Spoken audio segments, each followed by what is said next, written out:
Hello all. Dental issues ఈ మధ్య కాలంలో ప్రతి ఒక్కరూ ఎదుర్కొంటున్న సమస్య ఇది. దంత సంబంధిత సమస్యలు రాకుండా ఉండాలంటే ఏం చేయాలి? ఒకవేళ ఈ సమస్య వచ్చిన వాళ్ళు ఎలాంటి పరిష్కారాలు వీటికి ఉన్నాయి? స్పెషల్లీ ఆయుర్వేదిక్లో ఎలా ఉన్నాయో తెలుసుకుందాం. మనతో పాటు ఉన్నారు డాక్టర్ కొండా పూర్ణ రాజేశ్వరి గారు, సీనియర్ ఆయుర్వేదిక్ డాక్టర్ మనతో పాటు ఉన్నారు. ఆయుర్వేదంలో ఉన్న ట్రీట్మెంట్ విధానాలు ఏంటో డాక్టర్ గారితో మాట్లాడి తెలుసుకుందాం. Hello doctor, welcome to our studio. Dental issues చాలా మంది ఎదుర్కొంటున్నారు, చిన్న పిల్లల నుంచి పెద్దవాళ్ళ వరకు. సో ఈ డెంటల్ ఇష్యూస్ రాకుండా ఉండాలి అంటే ఎలాంటి జాగ్రత్తలు తీసుకోవాలి? ఆయుర్వేదిక్లో ఒకవేళ వస్తే ఎలాంటి ట్రీట్మెంట్ ఉంది డాక్టర్?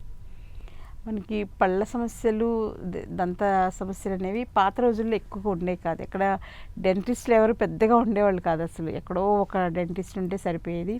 ఇప్పుడు అలా కాదు, వీధి వీధికి ఇద్దరు ముగ్గురు చొప్పున ఉంటున్నారు. అయినా సరే కస్టమర్స్ వెళ్ళేవాళ్ళు వెళ్తూనే ఉన్నారు. So rate of dental problems అనేవి పెరిగినాయి అన్నమాట.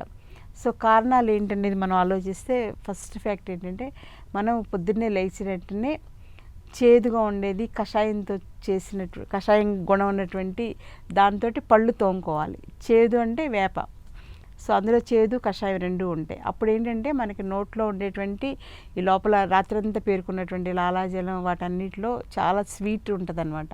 ఆ స్వీట్కి యాంటీగా మనం చేదుతోటి పళ్ళు తోముకోవడం వల్ల పళ్ళల్లో ఉండేటువంటి క్రిములు, బ్యాక్టీరియా కానీ ఇవన్నీ కూడా పోయి మళ్ళీ ఫ్రెష్గా లోపల ఒక రకమైనటువంటి ఫ్రెష్ ఫీలింగ్ వస్తుందన్నమాట.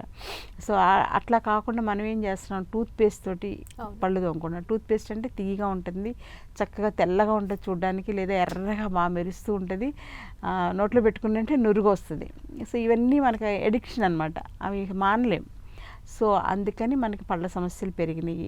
మీరు చూడండి, ఇవన్నీ టూత్పేస్ట్కి యాడ్ రేడియోలో ఫస్ట్లో యాడ్స్ వచ్చేవి. మేము చిన్నప్పుడు యాడ్ వస్తే అది ఎప్పుడు తోముదామా అనుకునేవాళ్ళం మేము. అంటే అట్రాక్టివ్గా ఉంటుంది కదా. కానీ మా ఇంట్లో వాడేది కచ్చిక కానీ లేకపోతే టూత్ పౌడర్ కానీ వాడేవాళ్ళం. కచ్చిక ఎక్కువగా ఉండేది, లేదా వేపల్ల, అవే తోముకునేవాళ్ళం అనమాట. అవి కొనడానికి కూడా మనకు అవకాశం లేదు, అసలు మార్కెట్లో కూడా ఎక్కువ దొరికేవి కాదు. టూత్పేస్ట్ అవన్నీ ఎక్కడో విజయవాడ వెళ్ళి తెచ్చుకోవాలని పెద్ద పట్టించుకునే వాళ్ళం కాదు. కానీ అవి వాడితే బాగుంటుంది, పళ్ళు బాగుంటాయంట అని ఎక్కడ కొంచెం డ్రీమ్ ఉండేదన్నమాట. కానీ అది ఇప్పుడు సొసైటీలో ఈ 40-50 ఏళ్ళ సంవత్సరాల్లో అది అందరికీ ఎంతెంత డబ్బులు ఖర్చు పెట్టి ఆ టూత్ బ్రష్ కానీ, ఇది కానీ, టూత్పేస్ట్ కానీ ఇవన్నీ కొంటున్నాం. మళ్ళీ దానికి మౌత్ రిఫ్రెషనర్స్ అని రకరకాలుగా అటు కంటిన్యూ చేస్తూ ఉంటాం. ఎందుకంటే అవి చేసుకున్నా కానీ బ్యాడ్ బ్రెత్ అలా అనిపిస్తుంటుంది కాబట్టి మళ్ళీ మౌత్ ఫ్రెషనర్స్, చూయింగ్ గమ్స్ ఇవన్నీ ఇలా రకరకాలుగా ఒకదానికొకటి మనం పెంచుకుంటున్నాం. ఖర్చు పెంచుకుంటున్నాం, వాటి వల్ల రిస్క్ కూడా పెంచుకుంటున్నాం. సో మనం ఏంటంటే ఈ టూత్పేస్ట్ వాడడం వల్ల కానీ, చూయింగ్ గమ్ వాడడం వల్ల కానీ, మౌత్ ఫ్రెషనర్స్ ఈ మూడు కూడా క్యాన్సర్ కారకం. అది చాలా చేదు సత్యం. ఇంక పొద్దున్నే లెగుస్తానే మనం వాడే వాటి అన్నిటి వలన క్యాన్సర్ వస్తుందంటే ఇంకేం చేయగలం?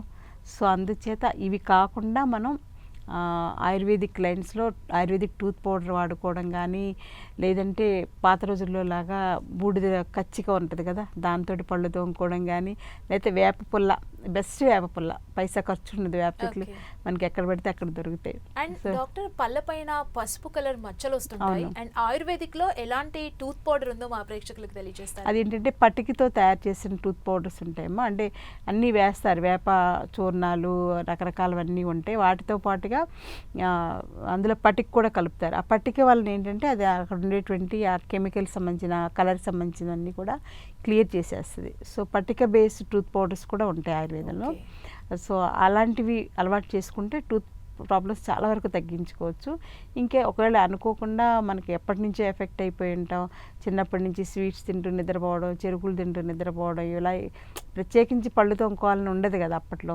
దానివల్ల కూడా పళ్ళు బాగా డ్యామేజ్ అయిపోతే అలాంటి వాళ్ళకి ఏంటంటే లవంగాది తైలం అని చెప్పేసి లవంగాలతో చేసిన ఆయిల్ ఉంటుంది. అది మన ఇంట్లోనే చేసేసుకోవచ్చు.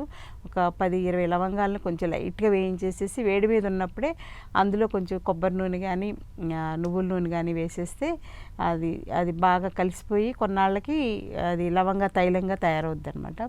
దాన్ని పళ్ళ మీద అలాగ ఎక్కడన్నా పళ్ళు నొప్పులు అనిపించినా, ఏమన్నా పళ్ళకి ఇన్ఫెక్షన్స్ ఇవన్నీ ఉంటాయి కదా, అలాంటప్పుడు పిప్పి పన్ను అలాంటివన్నిటికీ ఆ లవంగా తైలం చాలా బాగా పనిచేస్తుంది. సో అదొక మంచి రెమెడీ. ఇంకా అట్లాగే మౌత్ గార్గిలింగ్ కూడా ఎక్కువగా చేసుకుంటూ ఉండాలి ఎప్పటికప్పుడు. తర్వాత రాత్రిపూట పడుకునేటప్పుడు కూడా పళ్ళు తోముకుంటూ ఉండాలి. ఇలాంటి కేర్ తీసుకుంటే మనకి చాలా వరకు డెంటల్ సమస్యలు అవాయిడ్ చేసుకోవచ్చు. కానీ నా సలహా ప్రకారం ఏంటంటే ఊరికే డెంటిస్ట్ దగ్గరికి వెళ్ళి చిన్న టెస్టులకే కదా అని వెళ్తాము, వాళ్ళు ఏదోటి చేస్తారు, దాన్ని అలా స్టార్ట్ అయిందంటే ఆ పన్ను వీక్ అయిపోతుంది. వాళ్ళు చేసిన ప్రాసెస్ అది కరెక్ట్ అవ్వచ్చు వాళ్ళ రూల్ ప్రకారంగా, కానీ పన్ను వీక్ అయిందంటే అది నెమ్మదిగా ఏదన్నా కొంచెం చెరుకులో జాంకాయలు తిన్నప్పుడు రాలిపోద్ది, పన్ను ఊడిపోద్ది కదా సాధారణంగా. ఊడిపోతే రావు, ఇక పిల్లలకంటే వస్తే కానీ పెద్దవాళ్ళకి రావు కదా. ఇంకా అలా ఒక పన్నుని పెట్టి ఇంకో పన్ను అన్నీ అలాగా వీక్ అయ్యాయి అనుకోండి, వాటిని స్ట్రాంగ్ చేసుకునే ఆప్షన్స్ ఉన్నాయి. వాటికి ఏంటంటే బొగ్గుతో కూడా మనం ఇప్పుడు చార్కోల్ టూత్ పౌడర్స్ కూడా దొరుకుతున్నాయి మా మార్కెట్లో. సో చార్కోల్ టూత్ పౌడర్ తోటి కూడా మనం బ్రష్ చేసుకుంటూ దాంతో స్పెషల్గా ఆయిల్స్ కూడా వేసి దొరుకుతున్నాయి. అవన్నీ చేసుకుంటే ఆ వీక్నెస్ నుంచి కూడా మనం పళ్ళు వీక్ అయినా కూడా మనం కాపాడుకోవచ్చు. ఇలాగా ఆయుర్వేదంలో తర్వాత ఆయిల్ పుల్లింగ్ అని ఉంటుంది కదా. పాత రోజుల్లో అందరూ కూడా ఒక 20-30 ఏళ్ల క్రితం ఏ జబ్బుకైనా ఆయిల్ పుల్లింగ్ సర్వరోగ నివారణలాగా, డయాబెటీస్ దగ్గర నుంచి హైపర్ టెన్షన్ దగ్గర నుంచి అన్నిటికీ కూడా అదొక్కటి చేస్తే చాలు అనుకునేవాళ్ళు. సో కానీ నిజంగా టూత్కి అది మంచిది అనమాట, మౌత్కి చాలా మంచిది ఆయిల్ పుల్లింగ్ అనేది. ఆయుర్వేదంలో గండూషం కబళం అంటాం అనమాట. సో రకరకాల కషాయాలతోటి కానీ వేప ఆకులతోటి కషాయం కానీ చేసుకునే, లేదా ఆయిల్స్ ఏమీ లేదు, నువ్వుల నూనె అయినా ఓకే, నువ్వుల నూనెతోటి గార్గిలింగ్ లాగా చేసుకుంటే పళ్ళకి చాలా మంచిది, మన శరీరం అంతా కూడా పాజిటివ్ బ్యాక్టీరియా వెళ్తుంది. అలాగే ఇంకొక లాస్ట్ టిప్ ఏంటంటే పొద్దున్నే లేచిన వెంటనే టూత్ పౌడర్ తోటి పళ్ళు తోముకున్నాం, వేప పళ్ళతోటి పళ్ళు తోముకున్నాక నువ్వులు ఉంటాయి కదమ్మా, నువ్వులు బాగా నవలాలి. అంటే ఒక 2 స్పూన్లు నువ్వులు తీసుకుని నోట్లో వేసుకుని అలా ఒక అరగంట నవలాలి. అరగంట నవిలితే ఆ నువ్వుల్లో ఉండేటువంటి ఫైబరు, ఆ నువ్వుల్లో ఉండేటువంటి నూనె వలన పళ్ళు చాలా బలంగా తయారవుతాయి.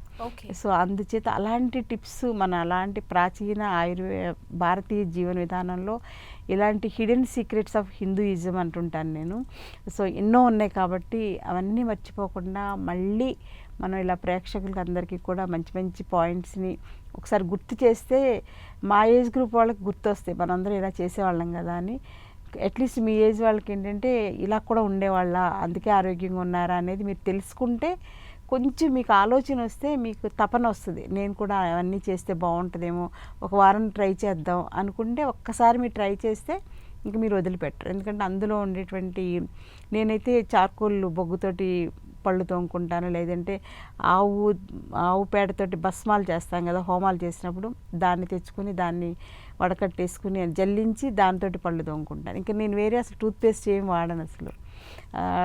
టంగ్ క్లీనింగ్కి ఏమో రాగిది ఉంటుంది కదా టంగ్ క్లీనర్, రాగిదే వాడతాను, స్టీల్ కానీ ప్లాస్టిక్ కానీ వాడను. అట్లా మనం ఒకటి స్టార్ట్ చేస్తే మనం ఎంతోమందికి మార్గదర్శకులుగా అవుతాము, అందరినీ మంచి దారిన నడిపిస్తానికి ఇలా మీడియాలో చెప్పడం వలన ఒక్కసారి కొన్ని వేల మంది చూస్తారు కాబట్టి ఒక ఆలోచన కలిగించి వాళ్ళ ఆరోగ్యానికి ఇది ఇవాళ నుంచి పునాదిని మనం మొదలుపెట్టినట్టు అవుతుంది. ఓకే డాక్టర్, అండ్ పుచ్చు పళ్ళు అండ్ దాంతో కూడా పెయిన్ తో ఇబ్బంది పడుతుంటారు, లవంగా పళ్ళు అని కూడా అంటుంటారు కదా, లవంగాల తైలం బాగా పనిచేస్తాం.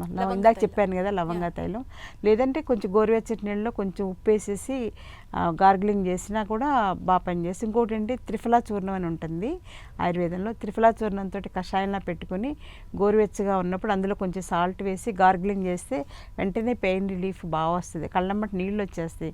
ఏదైనా డెంటల్ పెయిన్ కనుక ఉంటే ఆ చలిగాలికి ఎక్కువ అవుతుంది, ఏదైనా తిన్నా ఎక్కువ అవుతుంది, తినలేరు, ఆకలేస్తుంటుంది, రకరకాల ఇబ్బందులు. సో త్రిఫలా కషాయంతో డూష్ చేసుకోవడం కూడా పళ్ళు గార్గిలింగ్ చేసుకోవడం వల్ల డెఫినెట్గా పళ్ళకి చాలా పిప్పి పళ్ళ సమస్య బాగా తగ్గించుకోవచ్చు, హీలింగ్ పవర్ కూడా పెరుగుతుంది. అలాగే పిప్పళ్ళు ఉన్నా కూడా ఆయుర్వేదంలో కొంచెం మంచి మంచి మెడిసిన్స్ ఉన్నాయి, కాంచనార గుగ్గులు ఇలాంటి మంచి మంచి మందులు ఉన్నాయి, అవి కూడా వాడుకోవచ్చు. Okay, thank you doctor. దంత సంబంధిత సమస్యలకు చాలా మంచి చిట్కాలు మీరు తెలియజేసినందుకు థ్యాంక్ యూ సో మచ్. ఒక అవేర్నెస్ని కూడా మీరు ఈ ఎపిసోడ్లో కలిగించారు, ధన్యవాదాలు. Thank you. సో వ్యూయర్స్ చూసారు కదా, దంత సంబంధిత సమస్యలకు ఆయుర్వేదంలో చాలా చక్కటి చికిత్స ఉందని చెప్పి మనకు డాక్టర్ చెప్పారు. ఇవన్నీ కూడా ఫాలో అవ్వండి, హెల్దీగా ఉండండి. మరిన్ని అప్డేట్స్ కోసం కీప్ వాచింగ్ 10 TV.